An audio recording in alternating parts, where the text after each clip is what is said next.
CBN Campo Grande.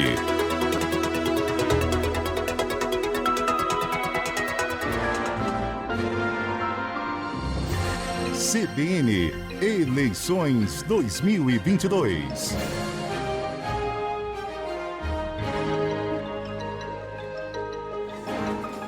Chegamos à última etapa da nossa rodada de entrevistas com os pré-candidatos ao governo de Mato Grosso do Sul.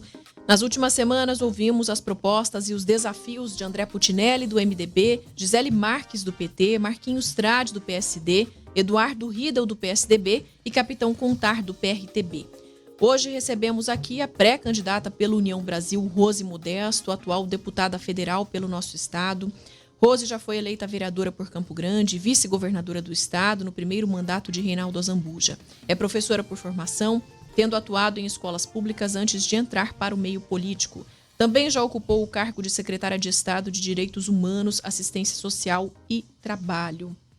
Bom dia, obrigada pela sua participação. Bom dia, Adilson, também, que vai participar aqui com a gente na entrevista. Bom dia, Daniele, bom dia, Adilson, bom dia também aqui o Eduardo, o Giliel, que está aqui com a gente no estúdio, todos os ouvintes da CBN, obrigado pela oportunidade de estar aqui com vocês. Por que a senhora vem optando por deixar o Legislativo para tentar uma vaga na governadoria? Daniele, na verdade, o cargo legislativo, que é um cargo importante, onde a gente tem a oportunidade de elaborar leis, de fiscalizar, de ser a voz no parlamento, né, dos eleitores do Brasil, da população brasileira e de forma especial, no nosso caso, representando os brasileiros do Mato Grosso do Sul.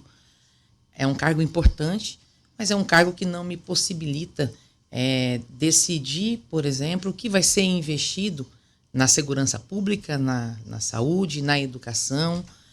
O cargo de governador, que define aí a vida de mais de 2.800.000 habitantes, né, me possibilita desempenhar e fazer esse trabalho pela população do meu estado. Então, eu tenho a gratidão pelos eleitores que, inclusive, me deram a maior votação nas últimas eleições para estar ocupando um cargo legislativo na Câmara Federal, mas o meu desejo de poder fazer mais pelo Mato Grosso do Sul passa pelo cargo executivo. A questão social sempre foi sua bandeira, né? Atualmente presenciamos aqui um aumento no número de roubos e furtos na capital, muitos moradores de rua, uma onda de dependentes químicos. Trouxemos, inclusive, reportagens recentes aqui no jornal CBN Campo Grande falando disso.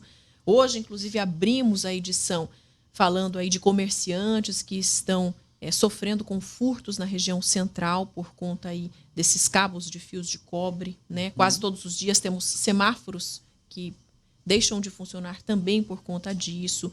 Polícia fazendo ações aí, tanto a Polícia Civil quanto a Polícia Militar.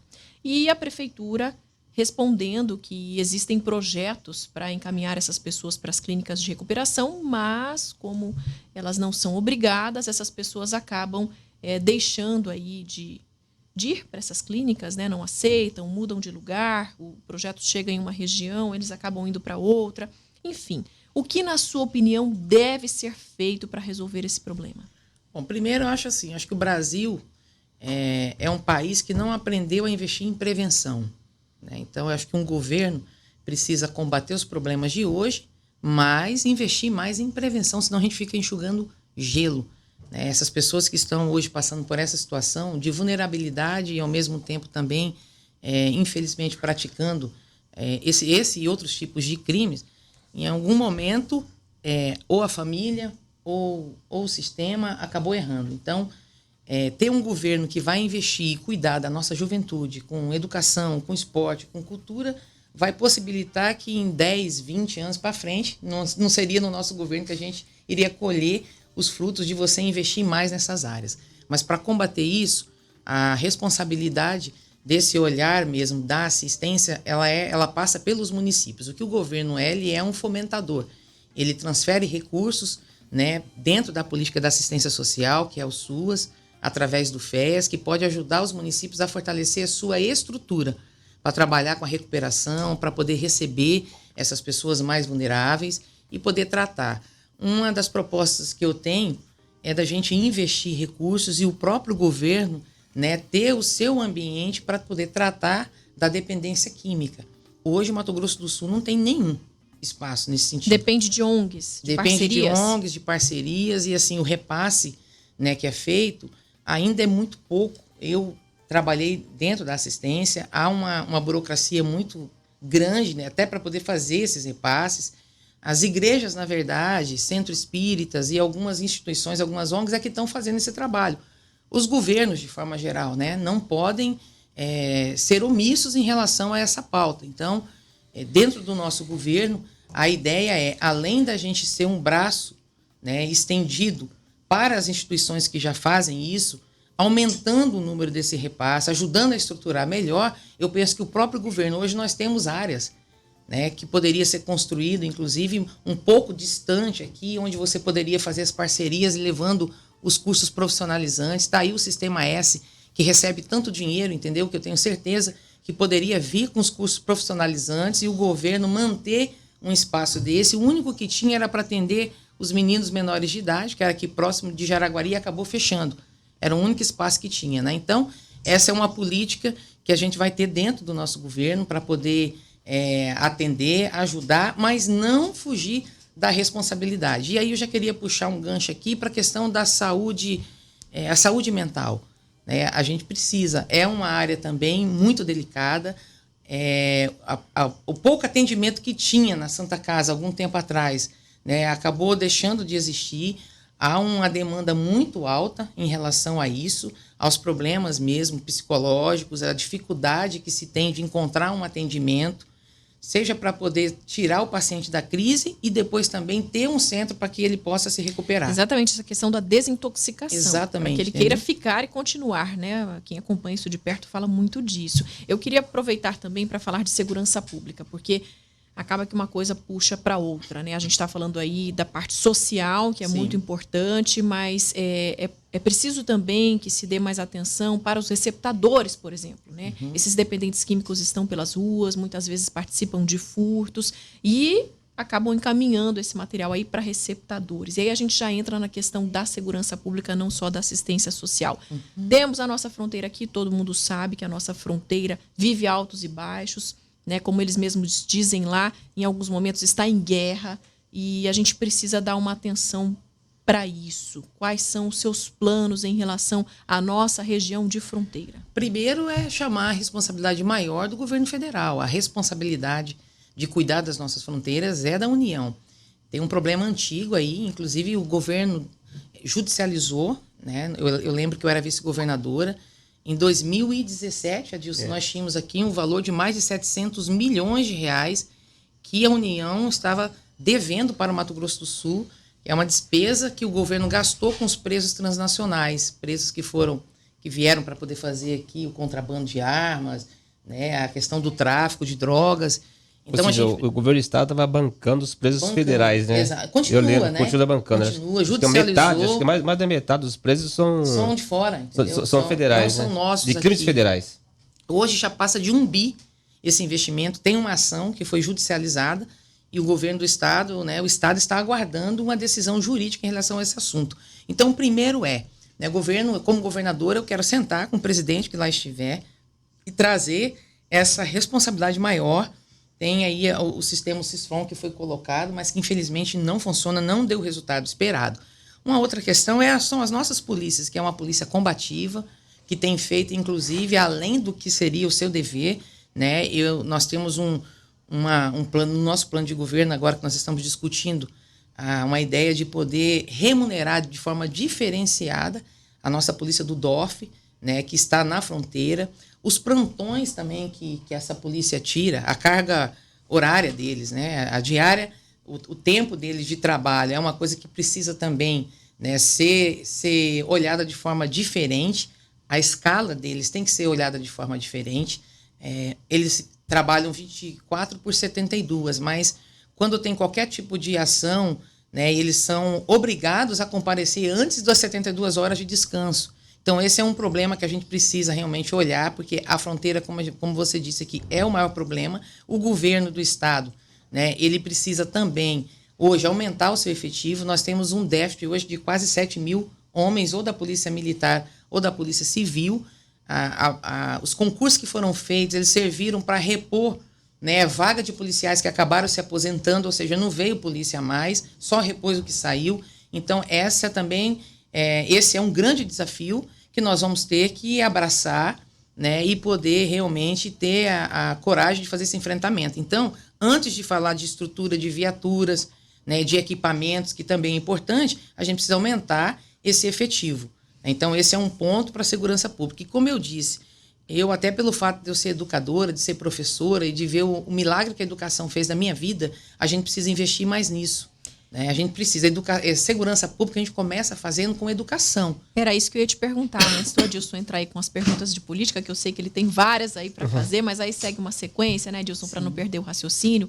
Eu queria só te perguntar em relação à educação. Justamente é algo que a gente está aqui questionando os pré-candidatos, né, porque é onde tudo começa mesmo, e volta e meia essa questão das escolas em tempo integral, por exemplo, são, né, citadas, essas escolas são citadas, essa necessidade. Em alguns momentos a gente ouve aí da própria população dizendo o seguinte, algumas escolas passaram a ser em tempo integral, mas não foram preparadas para isso. Aqui em Mato Grosso do Sul não é só você esticar o horário e deixar a criança lá o dia inteiro, tem que ter uma estrutura para isso, essa criança precisa tomar um banho, essa criança precisa estar numa sala com ar-condicionado, faz muito calor, enfim. O que pode ser feito em relação a isso? É investimento. Eu sempre digo assim, Dani, na verdade, governo nenhum vai resolver tudo, sabe? Tem nenhum governo. Eu não teria jamais coragem de dizer que se for governadora, eu vou resolver todos os problemas. Mas tem áreas que devem ser prioridade, né, de qualquer governo. E a educação é uma delas, porque quanto mais a gente investir em educação, menos nós vamos gastar com outras áreas, com a segurança pública, com a saúde. E as escolas de tempo integral, realmente, ela é o caminho. Já foi provado isso, né? Quando um jovem, uma criança, ela está assistida e não está vulnerável para a questão das drogas, da criminalidade, ou seja, ela está dentro do ambiente escolar, com acesso ao conteúdo que ela precisa ter, mas também com acesso à cultura, com acesso ao esporte, porque a escola de tempo integral tem que ter essas atividades. E aí nós estamos acrescentando mais um ponto que a gente julga como fundamental, que são as escolas também de tempo integral, aliás, de tempo dos cursos técnicos. Né? Nós entendemos que o nosso jovem, ele tem ainda muita dificuldade de poder se inserir no mercado de trabalho e a grande razão é sempre aquela, não tem experiência. E os cursos técnicos, a gente olhar isso por vocação de região do estado, como eu disse aqui, com parcerias, né, que dá para ser feitas e com recursos que hoje existem, inclusive, né, recursos do governo federal. Esse período que eu estive lá, o que eu percebi?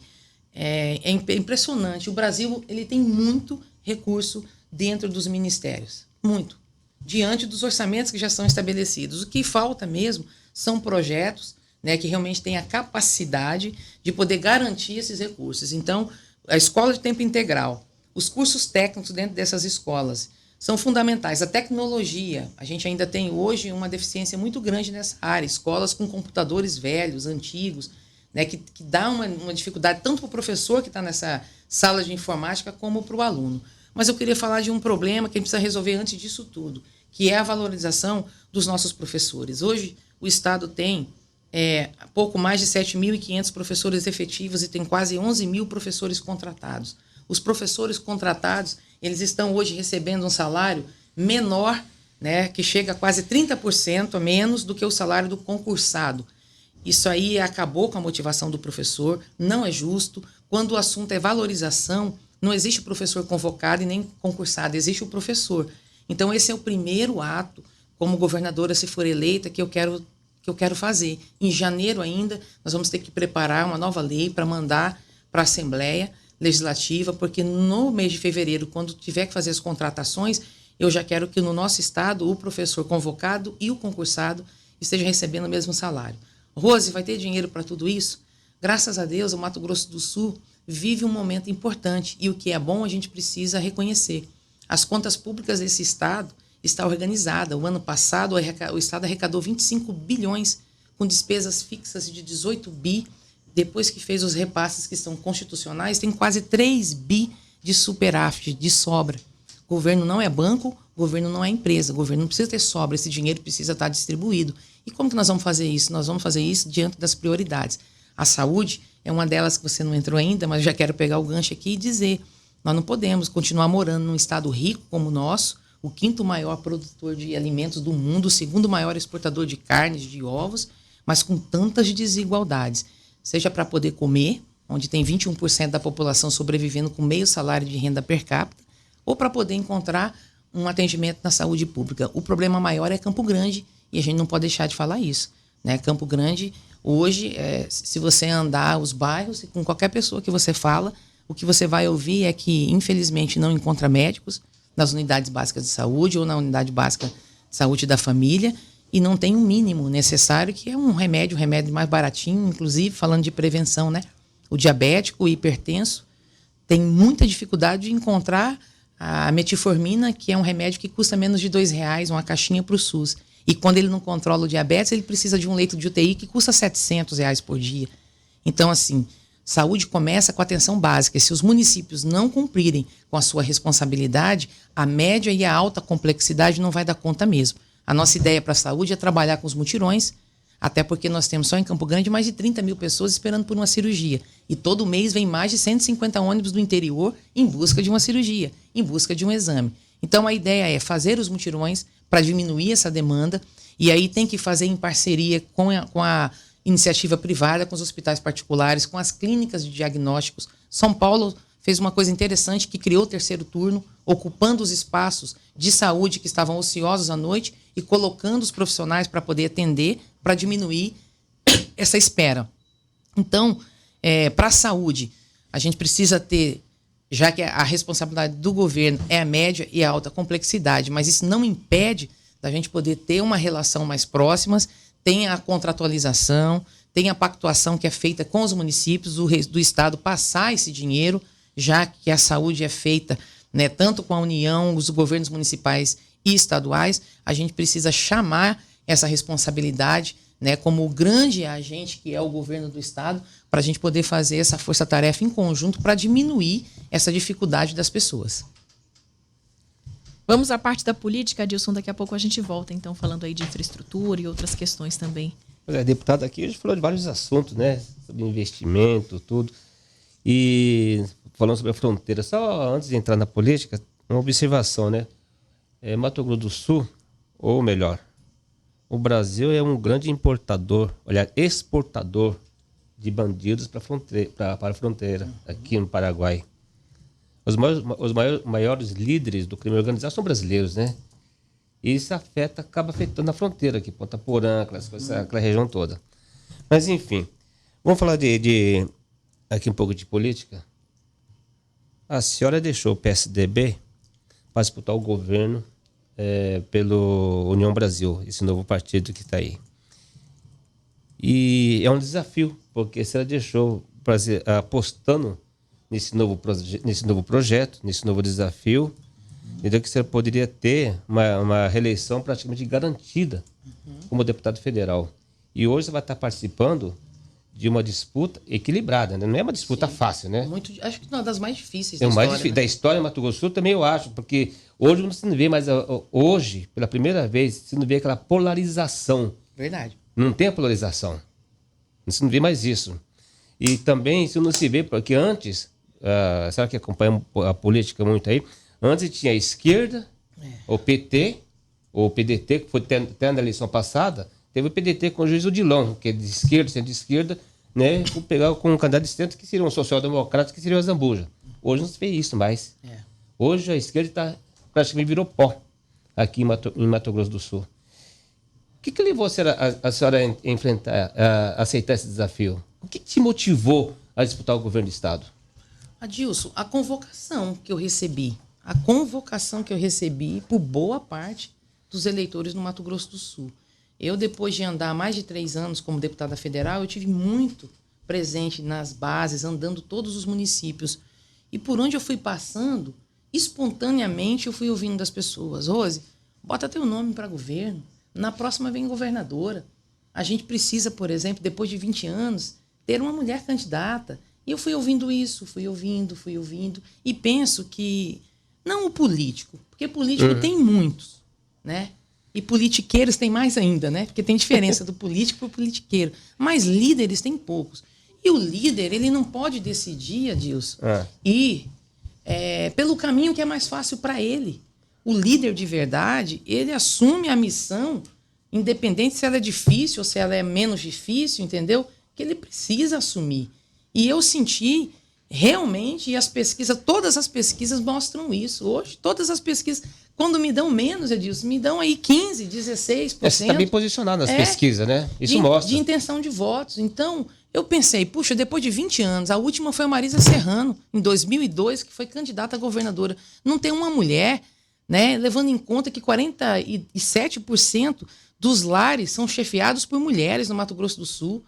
52% dos eleitores do nosso estado são mulheres. Mas mulher vota em mulher? Eu não sou daquelas que acho que mulher tem que votar em mulher só porque é mulher. Mas eu também combato todo dia aquele preconceito de que mulher serve para ser vice, né? Mulher serve para poder estar em casa, trabalhando e cuidando dos filhos, só. Mulher serve para isso também. Até porque a mulher que pode ficar em casa cuidando dos filhos é a melhor coisa do mundo para o filho e para a mulher. Mas, infelizmente, nem todas as mulheres podem fazer isso. Tem que cuidar do filho, tem que ir para o mercado de trabalho, tem que estudar, tem que lutar contra o preconceito. Então, eu sou desse tipo de mulher. Acho que as mulheres mudou muito o pensamento, né? Tem mulher que ainda acha, tem um preconceito. A própria mulher tem preconceito. Mas nós avançamos muito. Quer uma prova disso? Por que a deputada federal mais votada proporcionalmente do país é uma mulher? E aqui do Mato Grosso do Sul? Sou eu aqui, tinham vários homens. E uma mulher foi mais votada. Eu tive 10% dos votos para ser deputada federal.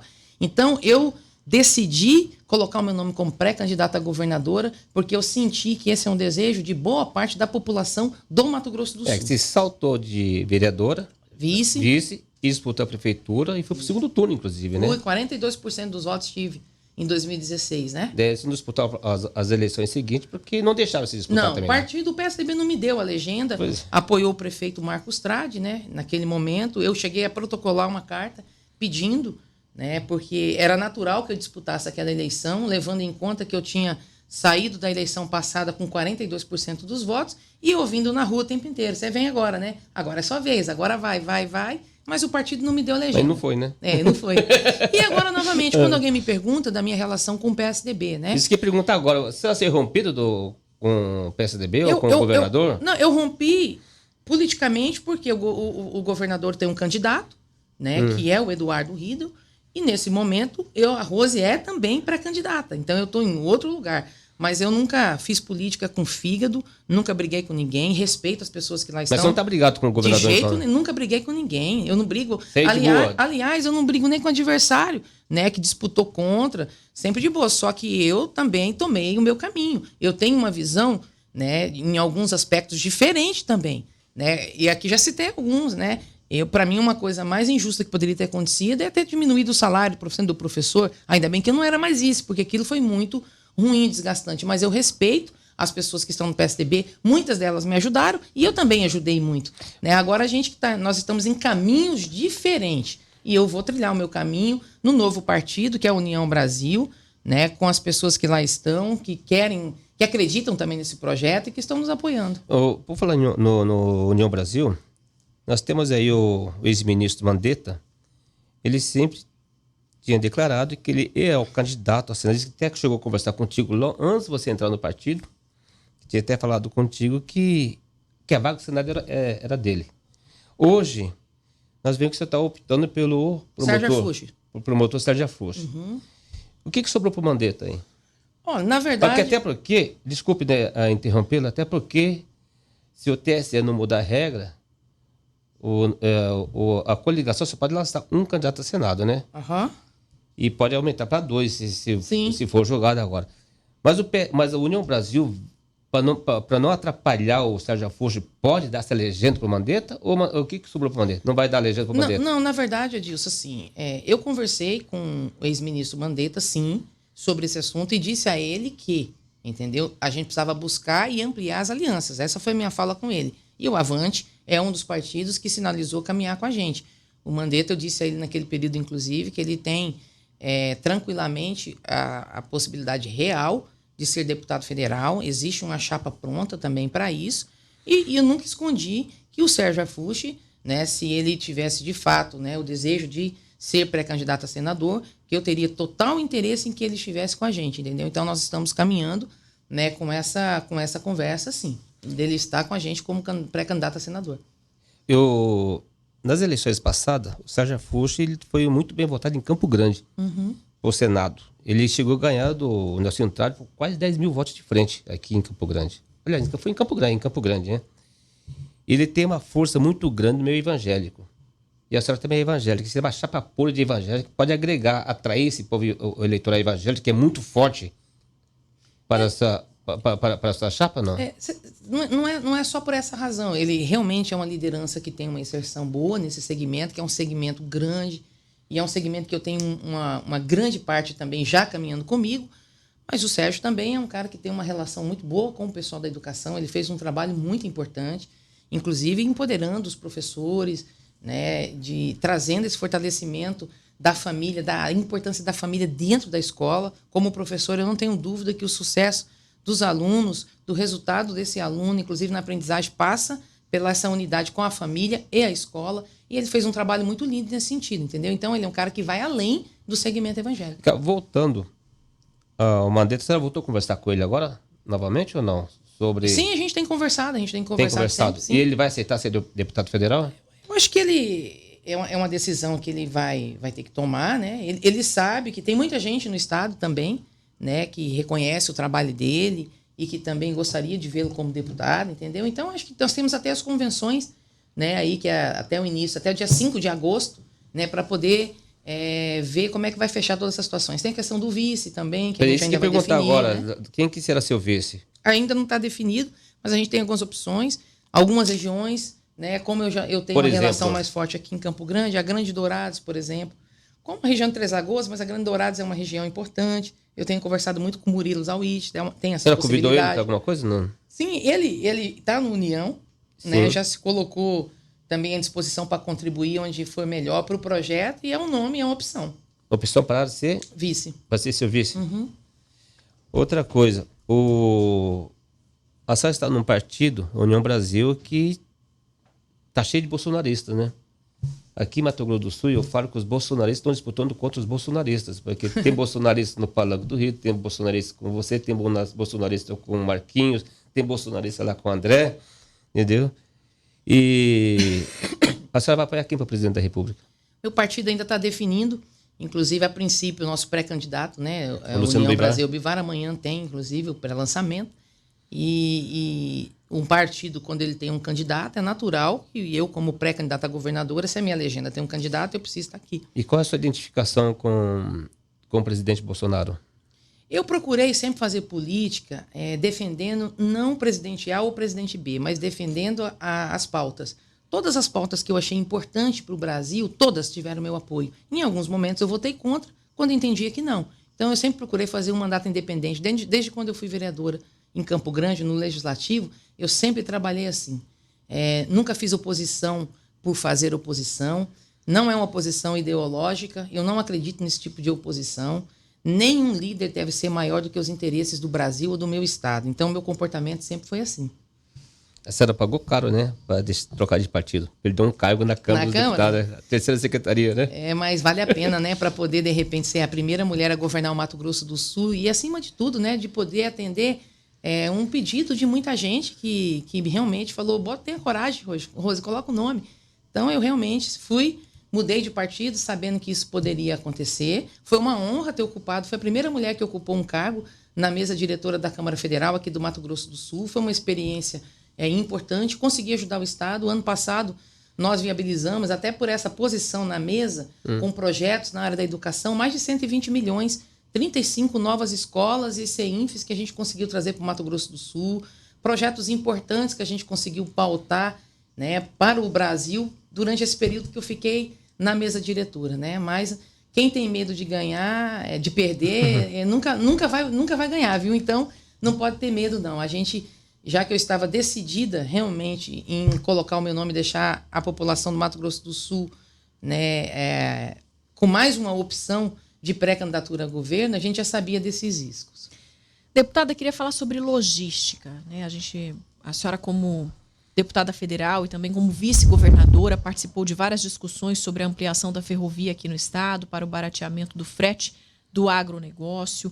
O governo federal já aprovou o projeto. O que falta para isso virar realidade? Porque a gente vem debatendo logística há um bom tempo aqui, sabe que é necessário investir aí, sair das rodovias, né, que estão sobrecarregadas, muitos acidentes, enfim, as más condições, tudo que a gente já vem falando. O próprio governo assume que é preciso investir aí em privatização, por exemplo, em concessão das rodovias, falando ali da BR-262, por exemplo. O que pode e o que deve ser feito a curto prazo em relação a isso? Bom, primeiro assim, essa é uma decisão, inclusive de investimento, né, que não é do governo do estado. A gente precisa mesmo apertar, né, o passo, cobrar mais, fazer com que realmente os recursos que já foram definidos, mas ainda não estão 100% garantidos, que eles possam chegar para a gente ir avançando nas etapas. O projeto está pronto, não é diferente da Bioceânica, né, que foi o momento que mais avançou, foi agora, nesses últimos 4, 5 anos. Nós, daqui 2, 3 anos, a Bioceânica já vai estar funcionando. E então, assim, são projetos que dependem, né, de investimentos de fora e que cabe, né, ao governador, a governadora, ou o próximo governador que tiver, realmente ter essa capacidade política, né, de articulação, de fazer com que ande mais rápido, né, levando em conta que toda a estrutura, né, do planejamento, né, a gente já sabe por onde ela passa, como é que tem que ser. Agora, o que falta mesmo é liberar os recursos. E isso, o que o governo pode fazer é realmente estar cobrando, né, estar acompanhando para que a gente consiga ver o quanto antes. A Bioceânica vai trazer também, além da Ferroeste, um fator importante, que é de ver o nosso escoamento chegar, né, do outro lado de uma forma mais rápida, vai diminuir 8 a 14 dias, né, do escoamento dessa produção, passando por aqui. Agora, isso me traz uma preocupação, porque onde chega o desenvolvimento econômico, chega também o problema social. Há um impacto social grande, então os governos precisam estar atentos. Hoje a UEMS já tem um trabalho que está fazendo com as demais universidades dos 4 países que estão envolvidos na Bioceânica, para a gente poder estudar o combate à exploração sexual, né, de crianças e adolescentes. Né? Nós temos aí um problema de infraestrutura. São mais de 6 mil caminhões a mais que estarão transitando nas nossas estradas, Adilson. Então, isso vai trazer um impacto, né? Vai ter que ter um investimento maior ainda nas nossas estradas e também um impacto, né, do meio ambiente, que chega junto, infelizmente chega, né? O índice de pessoas que correm o risco de perder suas vidas nas estradas. Então, são grandes desafios que nós vamos ter que realmente estar atentos, né, para poder desenvolver o Estado do ponto de vista econômico, mas aliado com o desenvolvimento social. Acho que esse é o maior desafio para quem assumir o governo nos próximos 4 anos. Quais são os seus planos para a geração de empregos em Mato Grosso do Sul?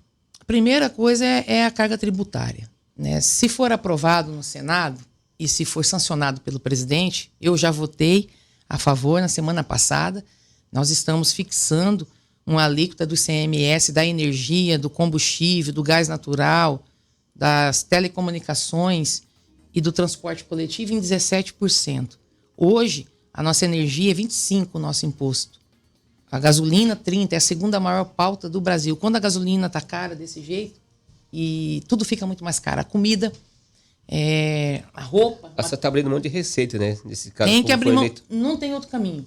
Porque se não fizer isso, a gente nunca vai fazer o Estado se tornar competitivo.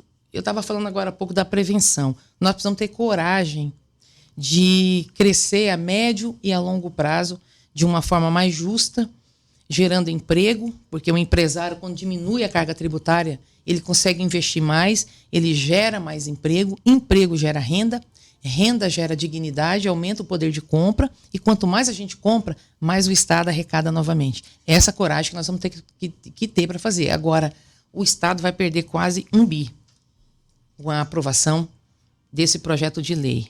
Graças a Deus que nós tivemos, como eu disse, um superávit de quase 3 bi. Nós tivemos um crescimento, Dani, de 19% o ano passado.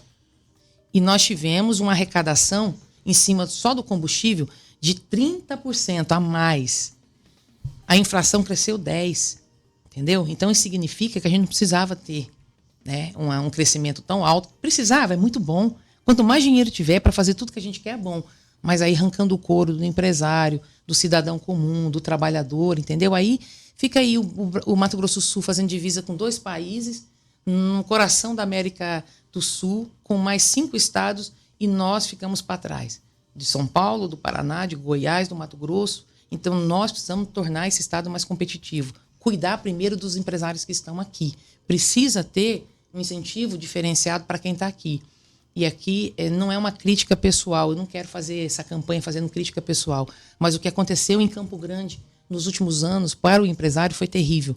Primeiro, com uma obra mal planejada. O Reviva Centro foi muito mal planejado, uma obra que demorou demais e que já, infelizmente, do ponto de vista econômico, matou boa parte dos empresários. Depois nós tivemos que enfrentar uma pandemia, né? E, novamente, o centro, a gente percebe hoje, com obras para tudo quanto é lado, paradas. Você passa e vê a obra parada, entendeu? Dificultando muito o acesso ao comércio. Então, precisa ter um incentivo. O Estado vai ter que olhar para esse empresário que já está aqui. E também para atrair novas empresas. Com incentivo fiscal de forma transparente, né? Dentro, obviamente, da lei, a gente trazer mais indústria. A gente produz muita coisa e industrializa muito pouco o que a gente produz. E é possível a gente ter mais indústrias aqui gerando emprego. E, por fim, qualificar a mão de obra. A Suzano está aqui em Ribas do Rio Pardo, 3 mil novos empregos. Não consegue preencher as vagas porque não tem pessoas com a mão de obra qualificada para aquela atividade. E a maior parte das pessoas que estão trabalhando ali não são do Mato Grosso do Sul. O Estado precisa investir nisso e, novamente, eu digo, com as parcerias. O Sistema S tem uma receita e um orçamento muito alto.